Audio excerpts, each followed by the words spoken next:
Hello, welcome next in the series of review clips designed to help you with your Biology Theory 201 public examination review. In this clip, we'll examine Mendels Laws. Mendels Laws, there were three of them. The first of these was the principle of dominance. Mendels' law of dominance, principle of dominance, simply state that the dominant form of a gene, trait, will always be expressed when present. In the heterozygous condition, big T, little t, would always be tall. The second of Mendels' laws, Mendels' law of segregation, stated that the pair of factors for a trait separated during the formation of gametes, that being sperm and egg, and then further recombined during fertilization. This is outlined in the diagram you see below, and you will well serve to copy this diagram into your notes. Mendels' law of segregation indicated that from both parents would have initially two copies of each allele for each trait. In the formation of gametes, one form went to each separate allele. Either of the sperm could join with either of the eggs. The letters show the different forms of traits. T for dominant, capitalization as per convention. Little t for recessive form, shortness. But in essence, from each parent, the gametes, the alleles, the factors, segregated and separated independently. The third of Mendels' laws, the law of independent assortment, states that during meiosis, genes for different traits are separated and distributed to gametes independently of one another. This is really applicable when you look at traits which involve more than one feature. For example, if we were to look at an organism which had two traits, tall, heterozygous for tall,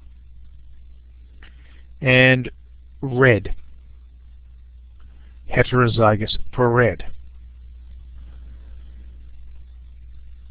The formation of gametes you can get four possible gametes forming from this combination. Each character can be passed on in concert with every other.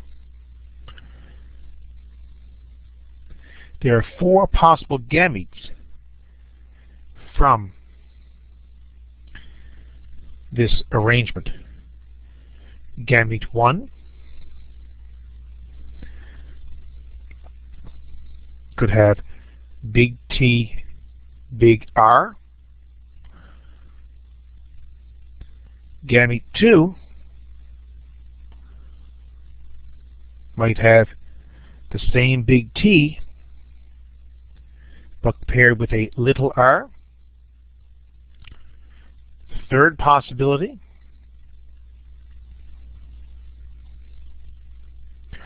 little t, big R. And the fourth,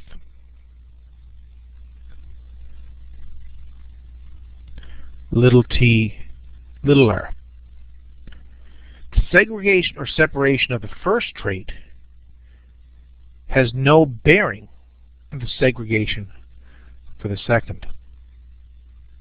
The arrangement of the T alleles is completely independent for the arrangement of the R alleles. Past public examinations have asked questions on this very topic. The first I present for your consideration is this: what does the law of independent assortment state? Choice A, gene pairs always sort in the same order. That is the exact opposite of what it states. Choice C, one allele is always dominant. Again, while that may very well be the case with the law of dominance, It certainly isn't relevant to the law of independent assortment. Choice D, sister chromosomes separate during gamete formation. Again, this is correct. However, this one deals more with the law of segregation. The correct answer is B. Gene pairs sort randomly and independently from each other. Another one presented was as follows. Mendel stated that units of inheritance may be inherited independently. Which best restates this conclusion in modern terms? Choice A, during fertilization, which sperm combines with which egg is a matter of chance. Choice B, in mitosis there is no difference between the original DNA molecule and its replicated copy. Choice C, in the first stage of meiosis, chromosomes pair with their homologs.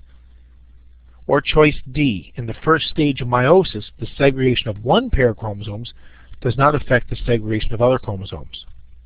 The correct answer is D. In the first stage of meiosis, the segregation of one pair of chromosomes does not affect the segregation of other chromosomes.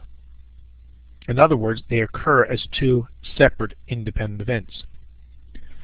Thank you very much for your time. I hope you found this learning clip to be helpful.